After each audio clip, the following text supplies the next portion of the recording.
It started on a cloudy afternoon in a neighborhood that wasn't known for much. Not crime, not beauty, not headlines.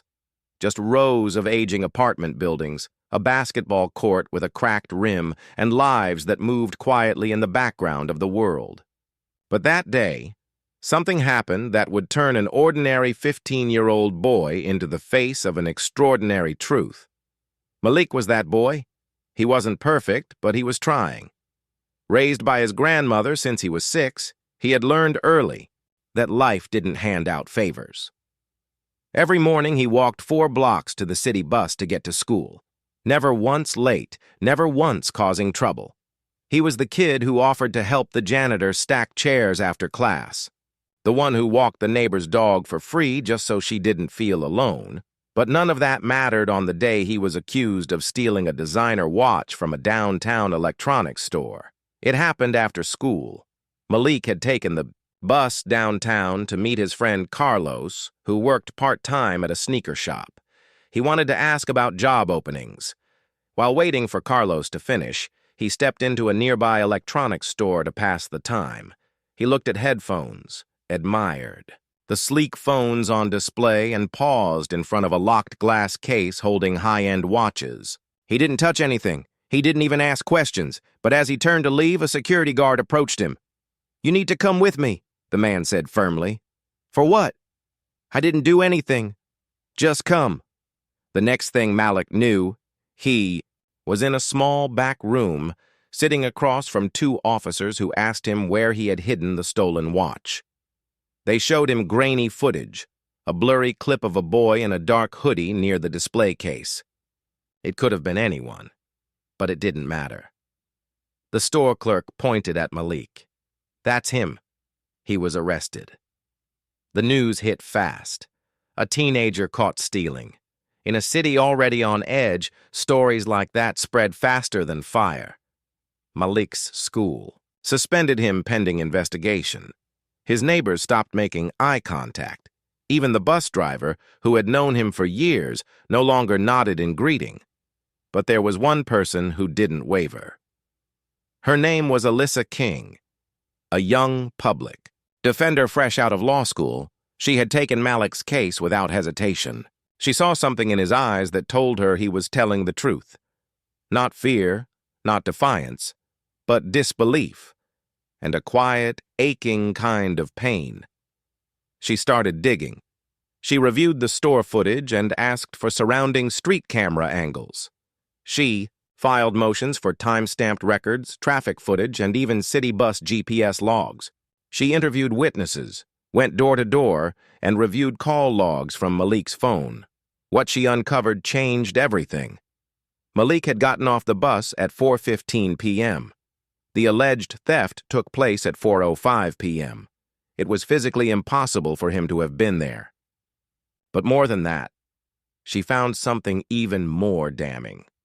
A second piece of footage from inside the electronics store, never shown to police, where a taller boy wearing a nearly identical hoodie slipped the watch into his pocket and walked out, calmly. When Alyssa confronted the store owner with the new footage, he stammered, said he hadn't noticed that clip, claimed it must have been a technical oversight. But she wasn't done.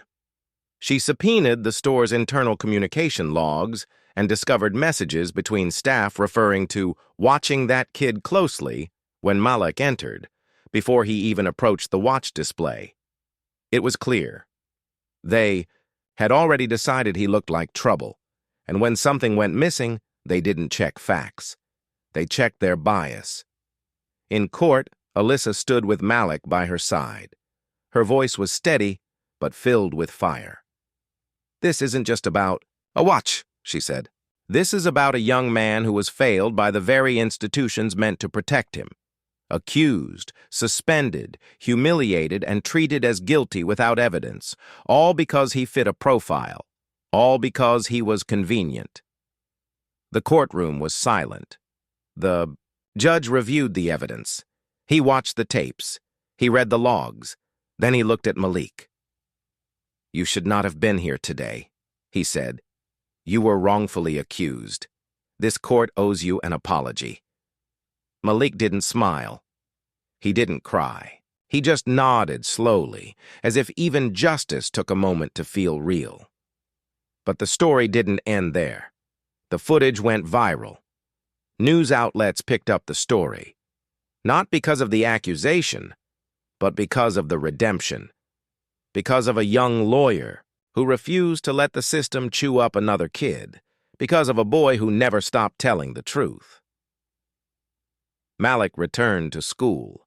Some classmates apologized, some teachers looked ashamed, and a few, the ones who had always believed in him, hugged him without a word. Later that year, he stood at a city youth summit and spoke about his experience. "They saw what they wanted to see," he said. "But the truth has a way of showing up if someone's willing to look hard enough. I could have stayed angry. I could have stopped trying. But I won't let one lie ruin the rest of my story." He started, volunteering with Alyssa on weekends, helping other teens know their rights. He talked to kids at schools about how to stay calm in the face of injustice. He listened to stories, shared his own, and helped others find courage in their own voice. And Alyssa? She kept fighting. Case after case, teen after teen. And every time she entered a courtroom, she remembered Malik, his silence, his dignity, his refusal to bend. Because sometimes, all it takes to change a life is for one person to say, "I believe you." And in a world too quick to judge, too eager to assume, that belief can be the most powerful kind of justice. Malik never did get that job at the sneaker shop. But he got something better: a future, a voice, and a reason to keep walking forward, even when the road isn't fair. Because the truth isn't just about proving you're right. It's about refusing to let anyone else write your story for you. Years later, Malik stood outside the same courthouse, now a law student himself. He had returned as an intern to the same public defender's office where Alyssa once worked. On his first day, she met him in the hallway with a smile that carried the weight of every battle they'd fought. "Ready to fight for someone else's truth now?" she asked. "More than ready," Malik said. He walked into the office, no longer the boy accused, but the man becoming a protector of justice. And with every case, every client, he remembered, "You are not who they say you are. You are who you decide to become, because when the system tries to define you by your worst day, you answer by living your best," and Malik was just getting started. Malik's presence at the public defender's office stirred something in the other interns. Most had read about him in the news years ago, and others had heard whispers about the teenager wrongly accused who turned his pain into purpose. But what they didn't expect was how grounded he was: calm, composed, and quietly fierce. While others came into the program eager to argue and be seen, Malik listened. He absorbed, and when he spoke, it was always with intent. One afternoon, he sat in on a case intake. A mother of two had been charged with resisting arrest after an altercation during a traffic stop. She had no prior record, worked 2 jobs, and had simply asked why she was being pulled over. Malik listened to her voice tremble as she explained how the officer accused her of being aggressive when all she did was reach for her license. Later that day, he walked the footage frame by frame. The same pattern, the same fear, the same assumptions made before facts. When he met with the woman again, he didn't lead with the law. "You deserve to be heard without having to shout," he said. She broke down in tears, not because of the words themselves, but because someone finally said them with no judgment in their eyes. Word about Malik's approach spread quickly. Interns started asking his opinion before crafting their arguments. Senior attorneys invited him to shadow them in more sensitive cases. And Alyssa? She watched it all, like a proud mentor letting her student take the wheel. But growth doesn't come without tests. During a holiday break, Malik visited his old neighborhood. The basketball court still had the cracked rim, but now a mural stretched across the old community center wall. It showed a boy in a hoodie, his hoodie, standing, tall next to the words, "Don't judge, understand." As he admired the painting, a familiar voice called out from across the street. "Yo, Malik, you still out here saving the world?" It was Carlos, his friend from years ago, now working full-time at a non-profit that helped formerly incarcerated youth. They walked together talking about how far they'd come and how many hadn't been as lucky. Carlos paused, then added, "You ever think about going bigger?" Malik raised an eyebrow. "Bigger than law school?" Carlos nodded. "Policy, man. Changing the rules, not just playing by them." The idea planted itself in Malik's mind like a seed. The cases he worked on weren't random. They were symptoms of deeper cracks in the system. And the more he saw, the more he realized that winning a case didn't fix the problem. It only treated the wound. So he started writing. Essays, opinion pieces. He spoke at legal panels, youth programs, even city council meetings. He didn't shout. He didn't accuse. He told stories, his own and others like his. He brought receipts, timelines, and facts, but wrapped them in humanity. The city took notice. A local lawmaker approached him after a panel one night. She was drafting legislation to ensure all minors had immediate access to legal counsel upon arrest, regardless of income or guardianship.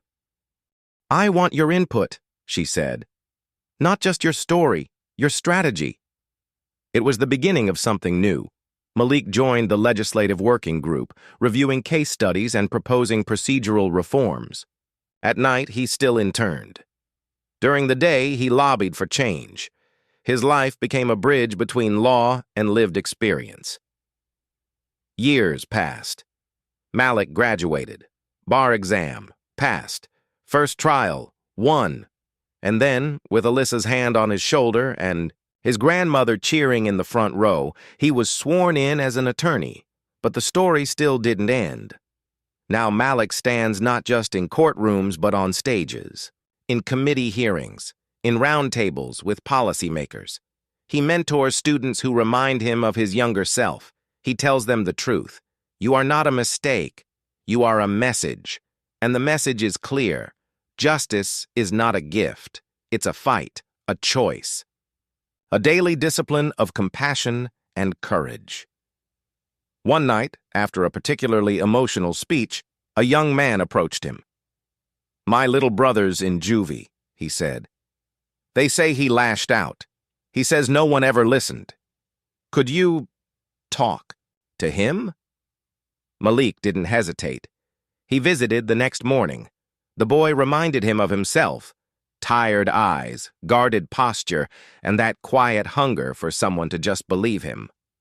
Malik sat down and said, "You're not alone. I've been where you are." The boy didn't speak right away, but eventually he whispered, "Really?" Malik nodded. "And I made it out. You can too. Let's figure out how."